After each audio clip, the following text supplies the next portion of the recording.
Olá, sejam bem-vindos. A partir de agora, o Mais Saúde na tela da NTV. Você que sintoniza a partir de agora na sua casa, através do canal 8.1 Digital. Estamos também na plataforma do Facebook, na página NTV Patos de Minas, no nosso site e também através do YouTube na internet. Fique à vontade para você baixar também o aplicativo da NTV e acompanhar tudo o que acontece em Patos de Minas e todo o Alto Paranaíba. O Mais Saúde de hoje está para lá de especial. Daqui a pouquinho eu abro aqui o nosso bate-papo, vou apresentar as pautas para vocês. Mas não se esqueça, aqui o consultório está aberto e a consulta é grátis, a gente conta com a sua participação, tá bom? Vamos começar o programa agradecendo mais uma vez a família da Polo Floricultura, sempre embelezando, contribuindo aqui com o nosso programa. Olha o arranjo de hoje, que belíssimo arranjo que a Polo Floricultura trouxe aqui para o nosso programa. Esse é a jiboia neon, para você que é amante, olha que bonito, que cor. Que vitalidade nesse arranjo, hein? Esse e outros mais você vai encontrar na Polo Floricultura. Tradicionalmente fica na Major Gotti, no coração de Patos de Minas. Um abraço para a Lurdinha. Lembrando que na Polo Floricultura você também encontra canecas personalizadas aí para o Dia das Mamães. Está chegando o Dia das Mães, então você já sai na frente comprando lá um presente, né? Um arranjo bacana, uma flor bonita para sua mamãe e também uma caneca personalizada lá na Polo Floricultura, fica na Major Gotti. Um abraço, Lurdinha, para você e toda a equipe aí da Polo Floricultura. Obrigado por contribuir e embelezar aqui o nosso programa. Bom, o nosso bate-papo de hoje a gente vai falar sobre quedas de cabelo. É isso, você que está sofrendo, calvície, o que causa, qual tipo de tratamento. A gente bate um papo com o dermatologista, ele que é cirurgião de transplante capilar e também professor da Faculdade de Medicina do Unipam. A gente recebe mais uma vez aqui no nosso programa o Dr. Júlio César. Seja bem-vindo mais uma vez, meu amigo. Muito obrigado pelo convite novamente. Estarei aqui à disposição. Se alguém tiver uma dúvida, pode nos mandar. E é isso. Na segunda parte do nosso programa, a gente também recebe nesse mês de março azul.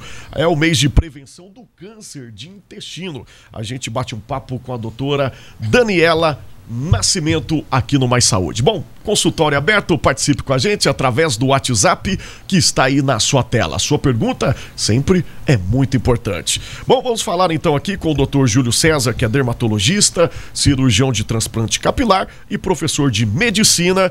Queda de cabelo, não é só questão de estética não, né, doutor? Queda de cabelo é saúde, né? Cabelo é proteção e ele que vai proteger o couro cabeludo aí para não deixar câncer de pele, né? E é isso, existem vários tipos de quedas de cabelo, doutor? A gente tem dois grupos principais de queda de cabelo. O primeiro deles são as alopécias cicatriciais. São aquelas alopécias que destroem o folículo piloso, né? Está presente no lúpus, está presente no líquen plano pilar. Então, assim, são diversas as formas de alopécia cicatricial. O outro grupo é das alopécias não cicatriciais, da quais encontra-se a alopécia androgenética e o eflúvio telógeno.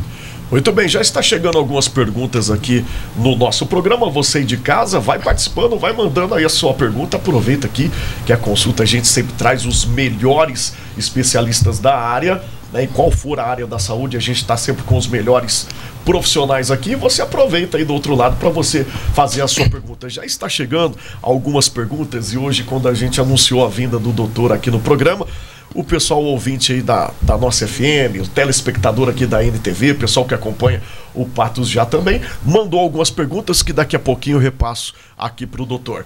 E tem algumas imagens também que a gente vai colocar aqui, vou pedir à produção, assim que tiver no ponto, já pode colocar algumas imagens. Eu gostaria que o senhor, né, aleatoriamente, vai comentando sobre essas imagens. Que tipo de tratamento que está acontecendo aí, doutor?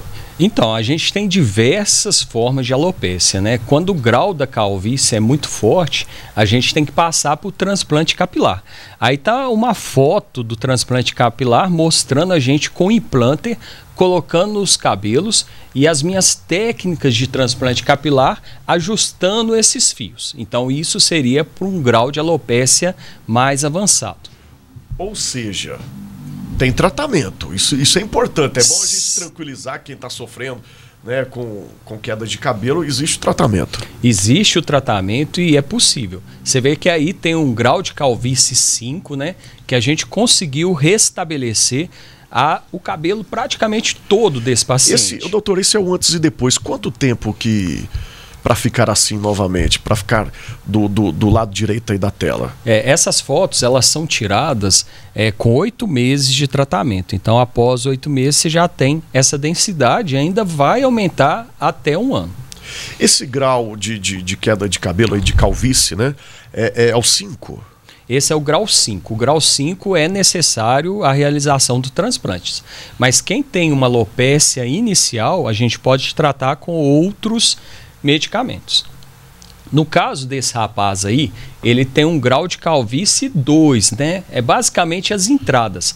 A gente não fez transplante nele. É um jovem de 19 anos que a gente fez apenas a aplicação de medicamentos. Se a gente pensar, se passar o minoxidil tópico, a gente vai ter uma absorção de 3%. Se eu pego esse medicamento e outros medicamentos, a gente vai ter uma absorção de 80%. Então, esse paciente foi submetido a um tratamento que chama intradermoterapia capilar, que a gente aplica medicamentos diretamente no couro cabeludo, sendo 100 vezes superior ao tratamento de passar, de tomar algum medicamento. Então, muitas das vezes o paciente fala assim, eu tenho uma alopécia e eu comprei vitaminas, eu passei minoxidil tópico e não resolve. Não resolve por quê? Porque a entrega do medicamento não chega onde que tem que atuar, que é no folículo. E aí, essa é mais uma imagem, já não é na entrada, mas é na parte, né, em cima. Aí a gente começa a perceber que o padrão de queda de cabelo, no homem, ele vai pelas entradas e na mulher a gente fala uma queda de cabelo central, né? Então essa região interparietal aí, ela tem um alargamento, né? E quanto antes a gente iniciar o tratamento, melhores os resultados serão. Doutor, por curiosidade, eu não sei se é o caso dessa imagem, mas quem sofre mais com a alopécia, com a calvície, a queda de cabelo, são os homens ou as mulheres? 80% dos homens terão problema com queda de cabelo e 50% das mulheres. Então, é uma queixa muito frequente nos consultórios dermatológicos. Mais uma imagem, doutor, para o senhor comentar. Aí já é um grau de calvície de 5 para 6, né? Então, esse aí já é indicação de transplante capilar. E para ele poder ficar preenchido, é mais ou menos quanto tempo? 8 meses após o transplante, ele já vai ter restabelecido os fios aí nessa região. Pode comentar essa imagem também, doutor? Então, a gente estava nas alopécias não cicatriciais e isso é um tipo de alopécia cicatricial, que é chamado de alopécia do lúpus discoide. Então, aí há a destruição do folículo piloso e esse tipo de alopécia, ele já não tem volta. É aquela questão que a gente começou o viés aqui da nossa conversa. Não é só questão de estética, é questão de proteção também, né? Sim, é questão de proteção. A gente tem um explicativo aí rapidinho para o pessoal que está chegando agora, ligando aqui no programa, são os tipos, né? Os tipos de alopécia, né? Então você vê que a alopécia androgenética, ela vai ser dividida em 7 tipos, né? Então aí você tem do grau 1 até o grau 4 nessa imagem, e na próxima imagem a gente vai ver até o grau 7 quanto que vai aumentando. Você vê que o grau 1 basicamente é entradas, o 2 é uma entrada mais pronunciada, o 3 a gente já pega o que a gente chama de scalp anterior, o 4 já tem as entradas do scalp anterior e a coroa, né? Que o povo fala assim, não fique com a coroa do Papa, né? Não quero ficar com a coroinha do Papa. Então o tipo 4 já está aí perdendo na região hospital os cabelos.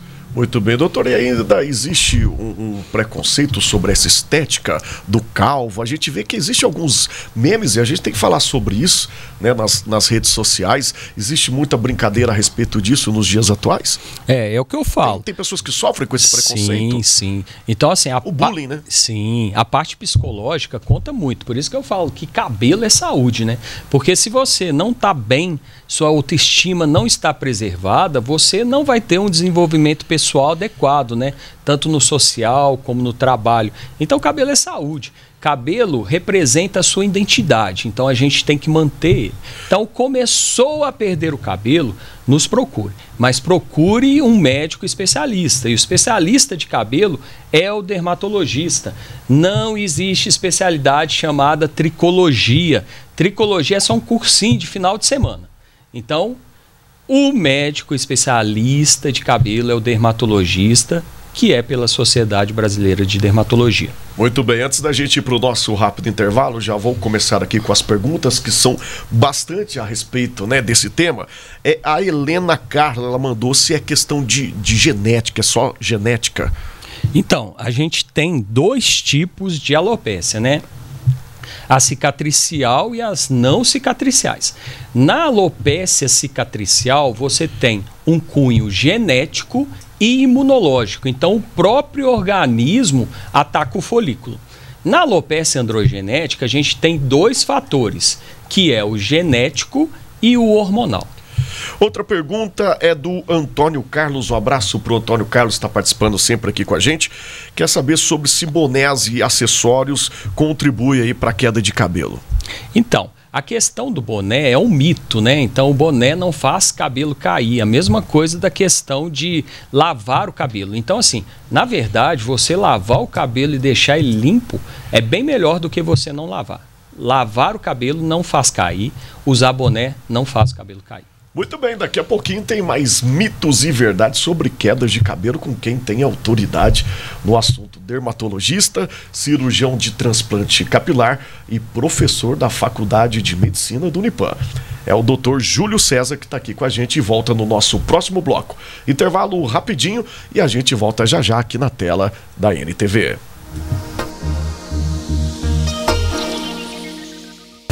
Muito bem, estamos de volta com mais saúde na tela da NTV.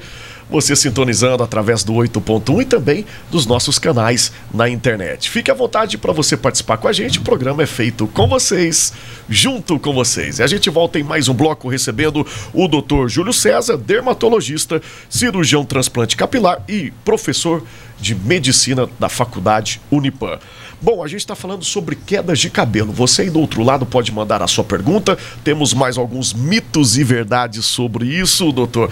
Mas como é que chega o paciente lá, doutor? A gente mostrou no bloco anterior, né, o índice 1, 2, 3. Quando o pessoal costuma chegar lá já no início já da queda de cabelo, quando já passou do nível 5? Então, os pacientes, eles são variáveis, né? Então, tem paciente que procura o atendimento mais precoce. E eu digo o seguinte, a prevenção sempre vai sair mais barato. Então, se você começar a perder o cabelo, procure um médico dermatologista. Não procure soluções na internet ou com farmacêutico. Procure com quem entende. Porque muitas das vezes o paciente fala assim, eu já gastei muito dinheiro com vitaminas, mas o problema não é vitamina, é hormonal, né? Gastei muito com a esteticista e aí não deu resultado nenhum. Então, assim, procure o especialista. Por quê? Quando você chega no consultório, a gente faz um exame que é chamado de exame de tricoscopia.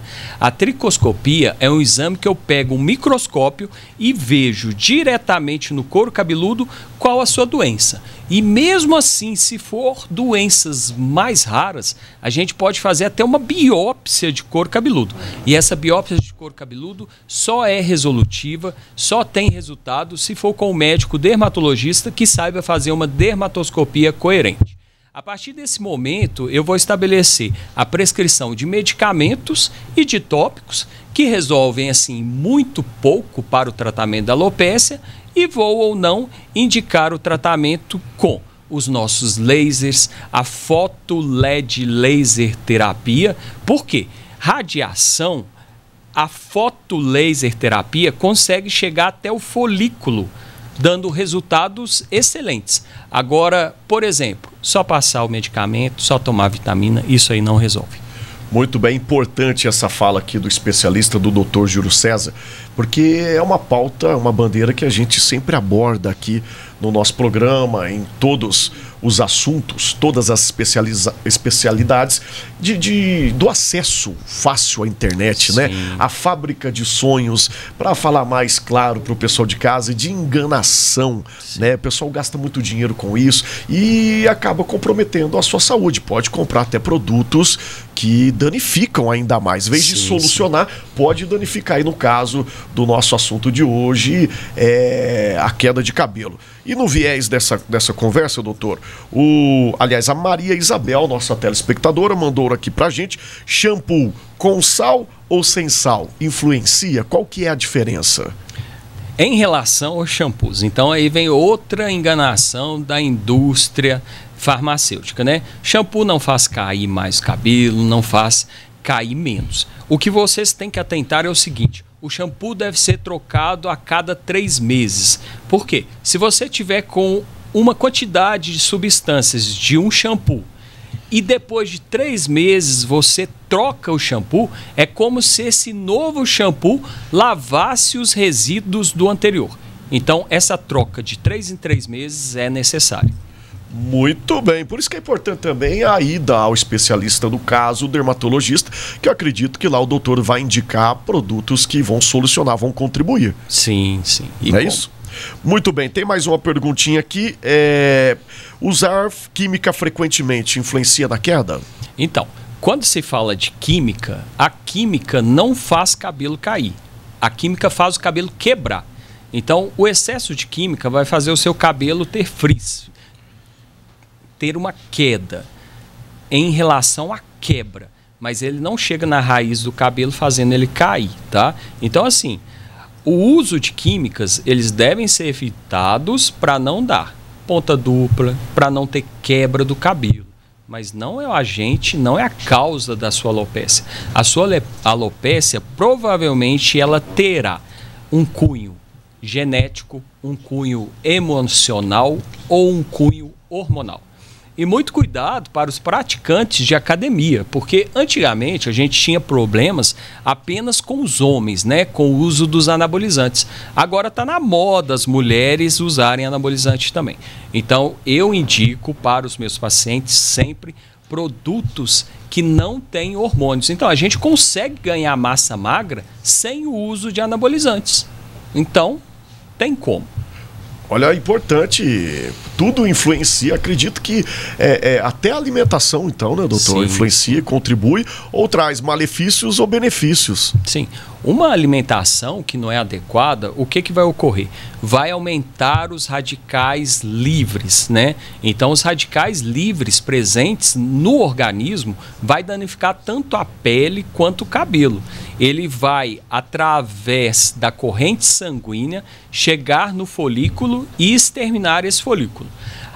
Nós temos hoje em dia o ILIB, que é o laser sistêmico. A gente liga na artéria radial esse laser e esse laser vai destruir o que lá no sangue? As bactérias, os fungos e também os radicais livres. Então, além de alguns agentes orais que diminuem os radicais livres, a gente tem a possibilidade do ILIB disponível lá na clínica, que você faz 15 minutinhos de laser na artéria radial, que vai fazer com que o sangue circulante haja uma exterminação dos radicais livres, diminuindo, retardando o envelhecimento e diminuindo a queda capilar também. Muito bem, que bacana saber que toda essa tecnologia, né, toda essa ciência, tecnologia está a favor da saúde. Sim. E tudo isso, essa tecnologia encontra aqui em Patos de Minas, doutor?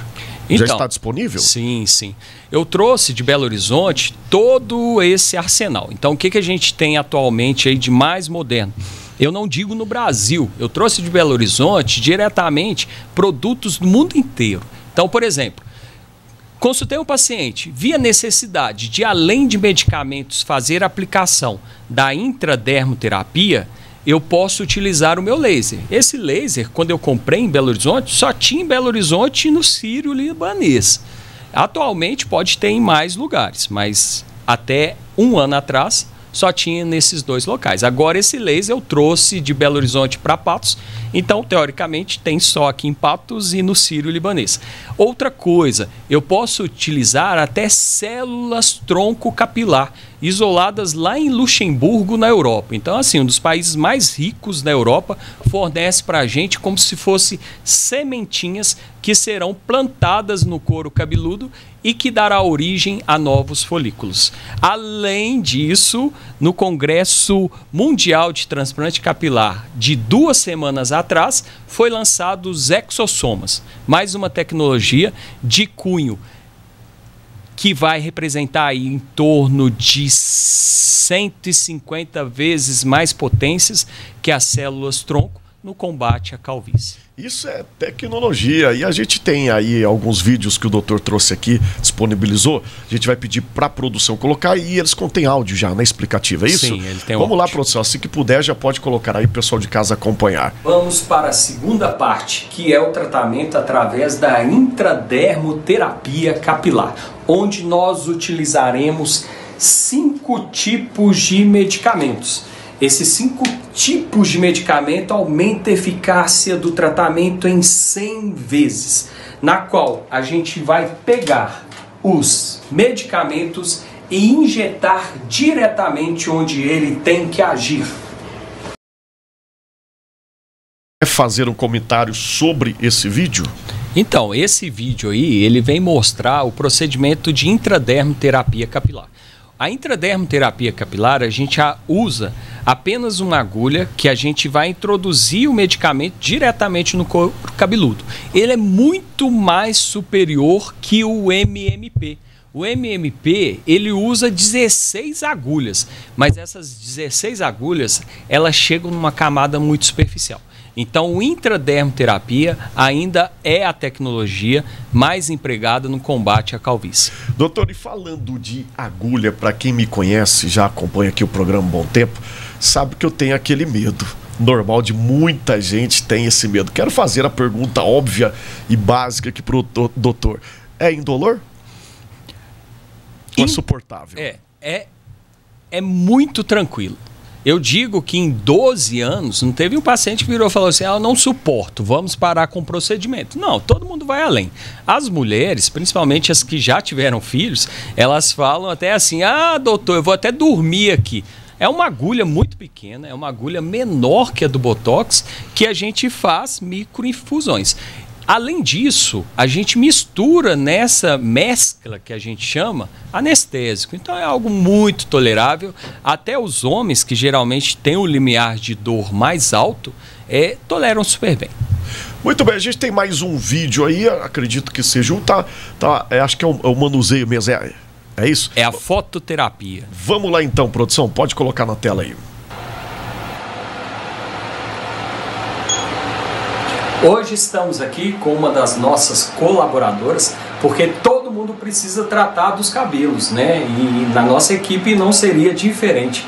Estamos aqui fazendo a Foto LED Laser Terapia, um tratamento inovador que ele traz a associação de luz, laser e LED para aumentar a vascularização capilar, para aumentar as mitoses capilares. Isso deixará o seu fio mais grosso, com mais volume, mais resistente e menos queda. Logo em seguida, nós faremos também a intradermoterapia com medicamentos.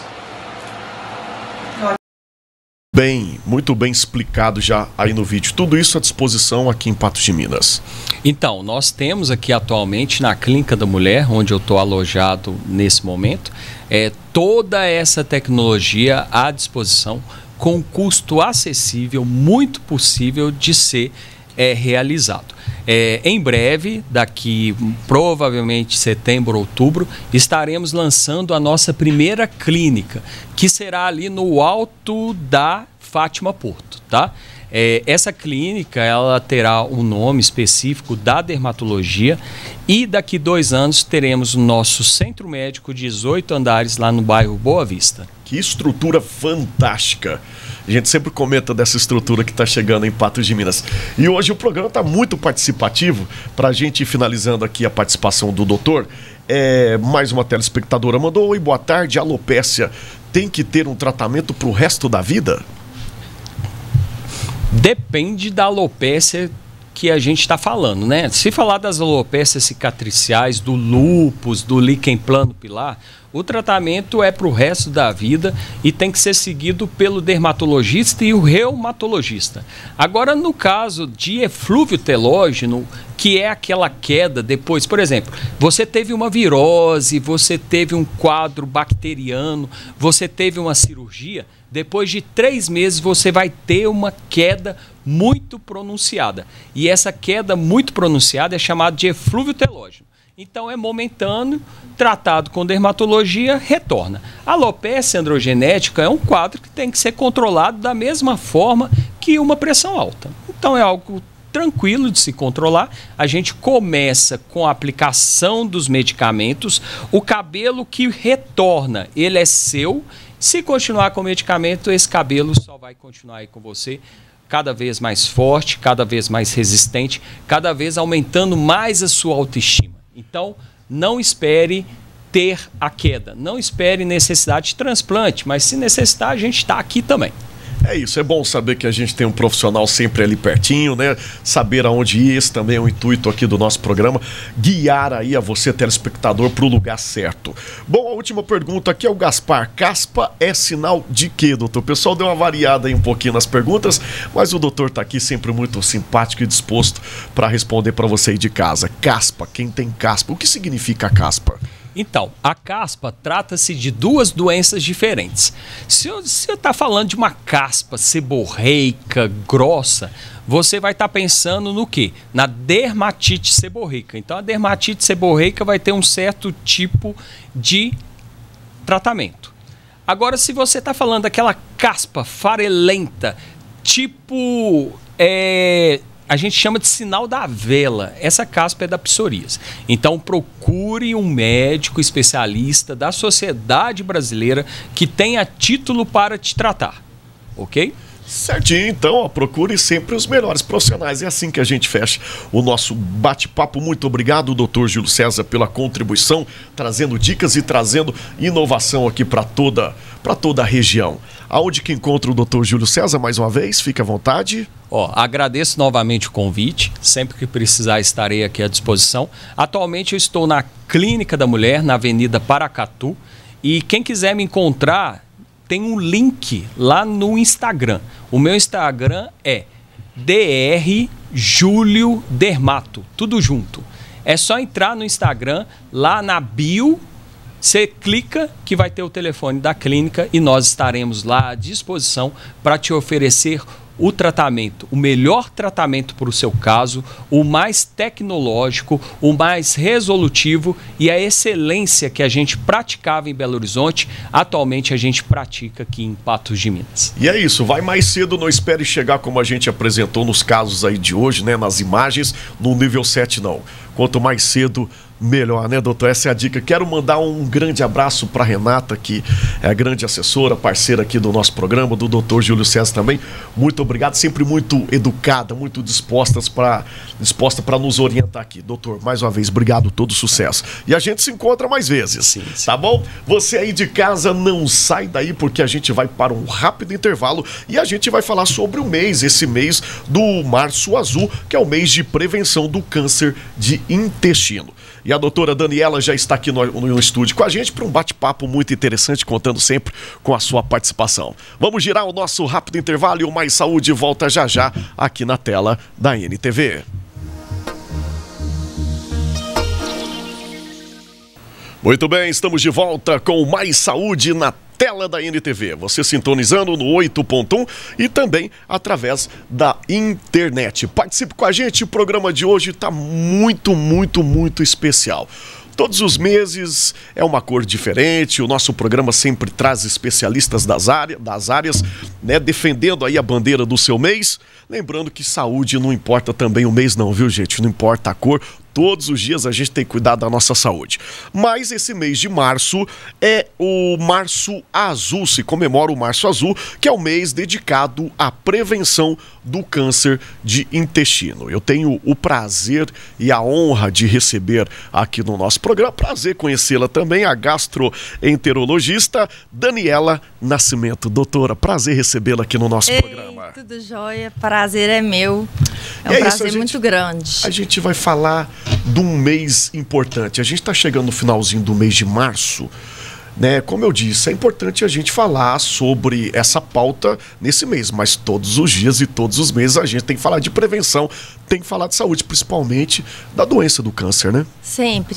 Eu falo que a bandeira que eu mais defendo no meu consultório é a prevenção do câncer de intestino, porque ele, na verdade, é o único tipo de câncer que a gente sabe que existe uma prevenção mesmo, através do exame. Porque, por exemplo, outros exames, avaliação da próstata, da mama, existe o diagnóstico precoce através do exame, né? Agora, no caso do intestino, a gente sabe que a colonoscopia salva vidas, que através da remoção de lesões pré-malignas, a gente consegue evitar a progressão de um câncer. Então vamos lá, para quem já ouviu falar, né, sobre o câncer do intestino, que é a nossa pauta aqui com a especialista, tem autoridade, domina do assunto. E o mais bacana que eu quero registrar antes de fazer a pergunta aqui, a preocupação da doutora, né? Falou, David, a gente tem que falar sobre isso, a gente tem que salientar, tem que puxar a orelha, tem que chamar a atenção das pessoas para ela procurarem o especialista. Que a grande preocupação também, doutor, acredito que as pessoas vão em vários doutores, várias áreas, vários especialistas, até chegar no gastro, né? Eu falo que o olhar clínico, né? Assim, a medicina é muito grande, não tem como atualizar em tudo. E o especialista tem aquele olhar mais detalhado, a gente coletar uma história muito bem feita, ter uma ausculta muito boa do paciente, tempo de duração dos sintomas, questionar ativamente a presença de sintomas que possam ser sintomas de alarme e que às vezes o paciente acha assim, eu sangrei um pouquinho pelo intestino, foi de vez em quando. E é assim, doutora, só te interrompendo para a gente dar às vezes algum exemplo, para o pessoal de casa poder se identificar também. Como é que chega o paciente lá para você? Ele chega queixando de quê? Quais são, assim, os primeiros sintomas, os mais comuns? Isso vale em forma de atenção para você aí do outro lado. Infelizmente, para mim, já são aqueles pacientes que já têm sintomas há vários meses. A fase mais avançada. Mais avançado, porque o paciente não procura o especialista ou o clínico num estágio inicial, quando começa um desconforto abdominal, uma mudança no padrão da evacuação. Então, assim, infelizmente eu tive um caso recente de uma paciente que estava com dor abdominal há 8 meses, uma dor que ela precisava procurar atendimento médico na UPA, no pronto-socorro. Então, assim, uma dor importante, com distensão abdominal, vômito, ou seja, o tumor estava tão grande que ele já estava obstruindo o intestino. Então já é um quadro assim muito avançado. Infelizmente, assim, a gente vê que ainda falta a questão de informação, educação. É exatamente isso que eu quis dizer aqui para o pessoal de casa. E os pacientes, na questão da gastroenterologia em geral, eu queria chamar muito atenção para isso, gente. Porque, assim, eu brinco até com os outros médicos, porque até para chegar no gastro, demora muito. Ele vai no clínico, ele vai no cirurgião geral, que às vezes trata gastroenterologia, mas se o paciente tem uma dor no peito, ele corre para o cardiologista. Se ele tem uma dor de cabeça diferente, um desmaio, ele corre para o neurologista. Na gastroenterologia, os pacientes vão acostumando com os sintomas. Ah, não, foi tal coisa que eu comi, vou tomar foi um isso chazinho que eu da vovó, fiz, vou tomar um chá, vou tomar um Buscopan. E, na verdade, atrasa um diagnóstico e um tratamento que poderia ser feito antes. Os sintomas são esses que a doutora citou? Tem mais alguns sintomas? É importante a gente falar sobre isso. E não deixar para depois, viu, gente? Qualquer sintoma, o primeiro sintoma, procure especialista. Então, os principais sinais de alarme para a gente ficar atento são paciente que tem alteração na mudança, no hábito da evacuação. Por exemplo, está mais constipado, ou então começa com diarreia. Ele tinha um padrão intestinal a vida inteira, de repente começa a ter diarreia. Ou começa a ter o intestino preso. Ou começa a ter alteração no formato das fezes, que são fezes geralmente em fita. Por quê? Porque às vezes já tem o tumor que está obstruindo a passagem, né, das fezes. Então a gente fala fezes em fita. Então, sai aquelas fezes mais afinadas. Presença de sangue nas fezes. Às vezes, isso é muito importante ressaltar. Eu vejo que até profissionais da área da saúde falam: ah, não, isso aí é da sua hemorroida. Às vezes o paciente refere que tem doença hemorroidária. E às vezes sangra só um pouco. Mas assim, a gente nunca pode atribuir o sangramento, que é um sintoma de alarme, a doença hemorroidária. Já é um caso mais avançado, principalmente um pouco mais, né? Nos pacientes acima de 50 anos, que é a faixa etária, né, que o câncer mais acomete, é preciso uma investigação mais detalhada e sempre a busca ativa, uma anamnese, um questionário que, assim, faça o paciente pensar, porque às vezes nem ele no dia a dia se toca sobre os sintomas. Ou uma dor abdominal crônica, uma dor abdominal constante, perda de peso inexplicada é um sintoma sempre para procurar o médico. Presença de anemia, adulto com anemia. Existem vários tipos de anemia, mas uma anemia que ele está com uma deficiência de ferro, ele está perdendo ferro, ele não está absorvendo ou está perdendo por algum lugar. E o principal lugar é o trato gastrointestinal. Então, tem que investigar. Muito bem. Os fatores de risco, a doutora disse, antes da gente ir para o nosso intervalo, daqui a pouquinho a gente vai chamar aqui a produção, acima dos 50 anos, quais mais são os fatores de risco, doutora? A gente tem que ficar muito atento para aqueles pacientes que têm história familiar de câncer de intestino. Então, principalmente parentes de primeiro grau. Então, irmãos, os pais, filho, a gente tem que começar essa investigação, que é o rastreio, ou seja, investigação de doença num paciente assintomático. Isso que é o rastreio, né? Certinho. Porque não é fazer um exame quando tem sintoma. O rastreio é fazer quando o paciente está assintomático. Olha, é importante a fala de quem, como eu disse, a gente sempre traz aqui os melhores profissionais, quem entende mais do que isso, quem luta por essa causa. Parabéns pela explicação, viu, doutora? Sim, pode complementar? Eu gostaria só de ressaltar. Sim.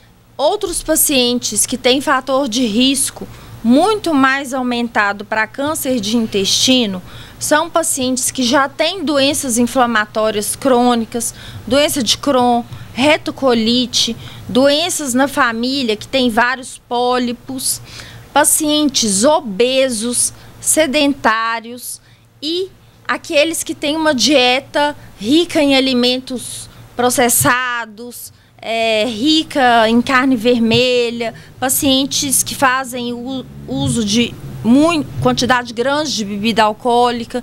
Então, esses pacientes, os tabagistas, são pacientes com fator de risco aumentado. Nós vamos falar sobre isso em forma de prevenção no segundo bloco, porque agora está na hora da gente ir para o nosso intervalo bem rapidinho. Daqui a pouquinho a gente volta com a doutora Daniela Nascimento aqui no Mais Saúde, na tela da NTV. Eu volto já já, não sai daí não.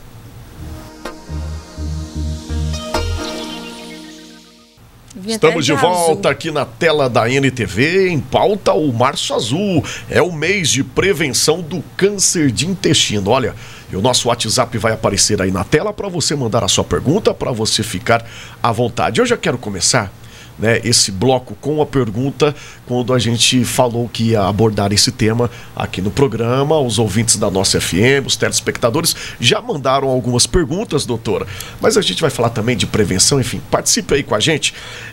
Uma telespectadora mandou: lesão ou úlcera no intestino pode ser o câncer? Pode. Uma úlcera no intestino pode. Quando a gente faz a endoscopia,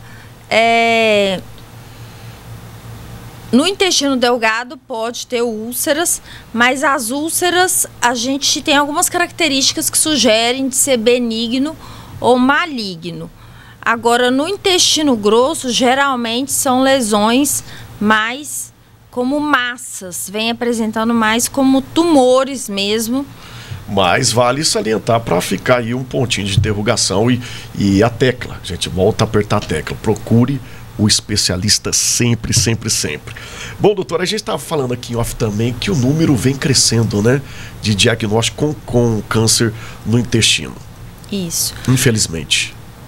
Isso é devido ao quê, doutora? É a má alimentação? A gente está pagando o preço aí dos nossos passados?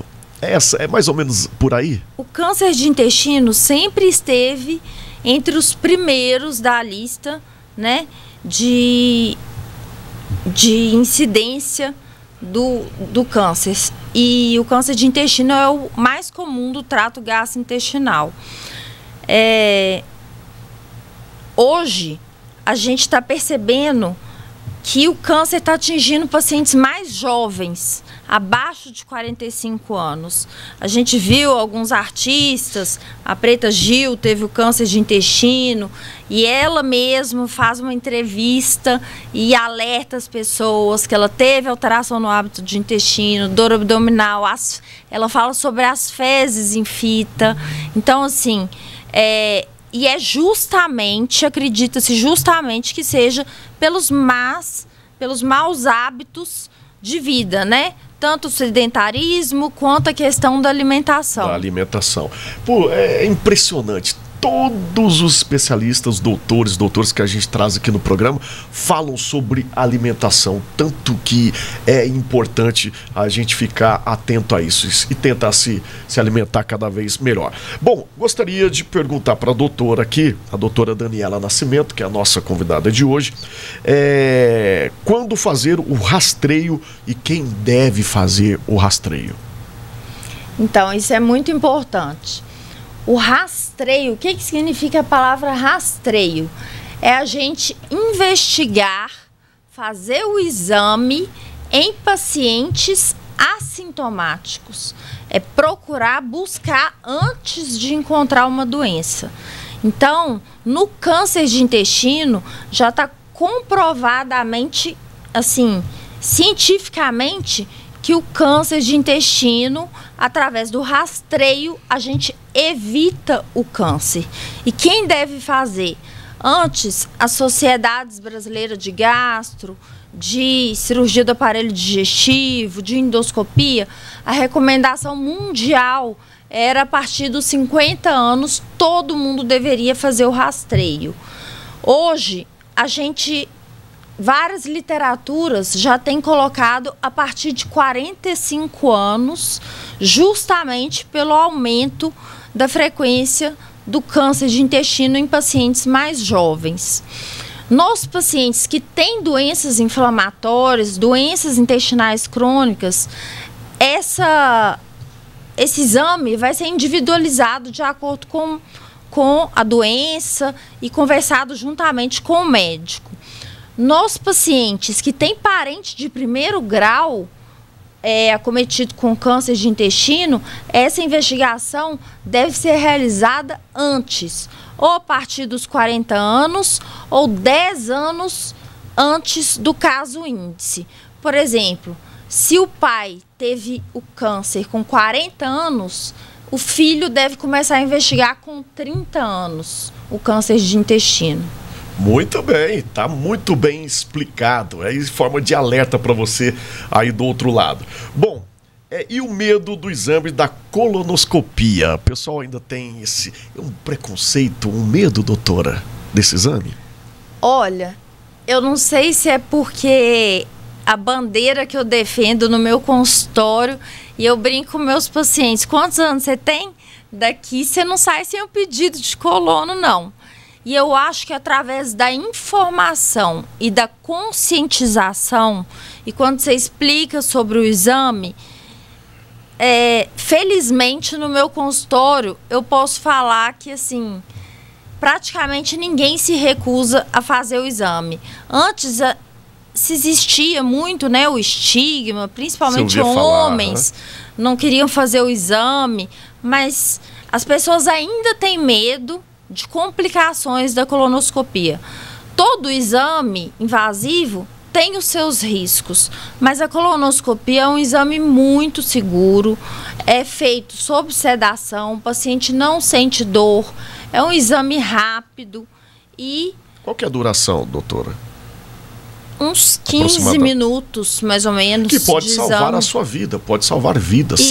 Pode não, salva vidas, né, doutora? Melhor dizendo assim. E eu gostaria só de ressaltar que o que é a colonoscopia, qual que é o papel da colonoscopia para a prevenção do câncer?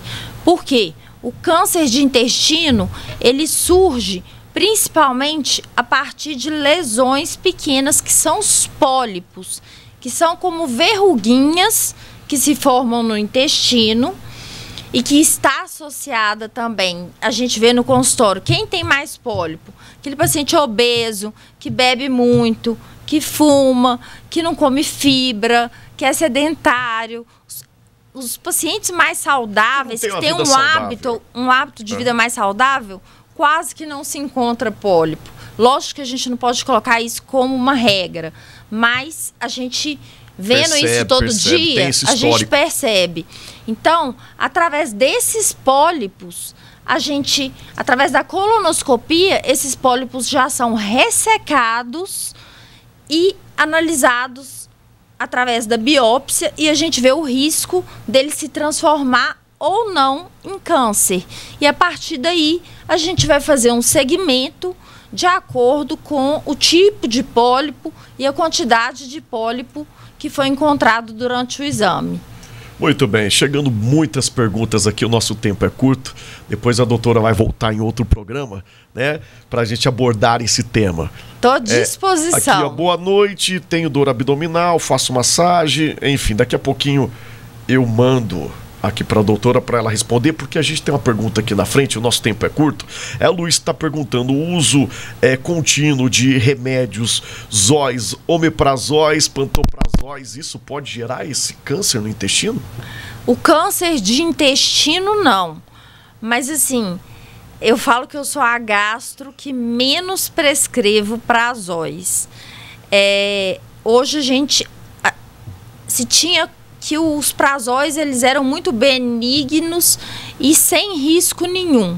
Hoje a gente sabe que eles devem ser usados, né, por o menor tempo, com indicação médica e pela menor dose possível. Aumenta o risco de osteoporose, de deficiência de vitamina B12 e várias outras questões, mas não do aumento do risco de câncer de intestino, não.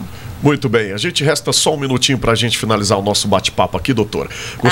Que pena. Gostaria que a doutora olhasse diretamente para a câmera, né, e falasse direto com o nosso telespectador a importância de procurar o especialista. É o mês de março, o Março Azul. Vamos combater o câncer de intestino. Pessoal, o recado, né? Se vocês conseguirem guardar só isso, que a colonoscopia salva vidas. No consultório, eu tenho inúmeros casos de pacientes com vários pólipos já transformando em câncer, que foram removidos.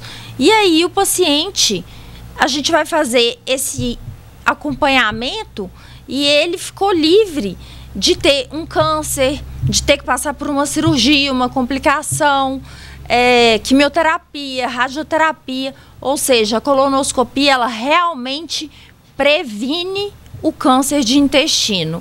E é um exame simples, indolor e que temos aqui em Patos de Minas vários profissionais muito bem qualificados. E uma das profissionais está nos visitando aqui no nosso programa, vai ser a primeira de muitas, já faço esse compromisso. Adorei te conhecer, parabéns, obrigado pela contribuição. Aonde te encontra? Algum telefone, a sua clínica? Fica à vontade. Eu trabalho no Hospital Vera Cruz, estou lá todos os dias, fazemos endoscopia. Inclusive, depois, se tiver oportunidade, eu queria falar sobre um teste muito interessante que a gente tem feito. Vamos marcar. Sobre queixas que os pacientes têm muito comum da barriga inchada, do desconforto, gases, diarreias. É sobre essas perguntinhas que chegaram aqui. Então vai lá também, ó, no Instagram, doutora Daniela Nascimento, vai encontrar essa pessoa muito simpática e prestativa. O Instagram é dra.daniela Nascimento. E, gente, eu tô sempre à disposição para tirar dúvidas. E eu acho muito legal, eu elogio muito o paciente que chega lá quando está no início dos sintomas, mesmo que seja uma dor de estômago, um refluxo, que o paciente o paciente trata anos e anos por conta própria, achando que é só o prazol.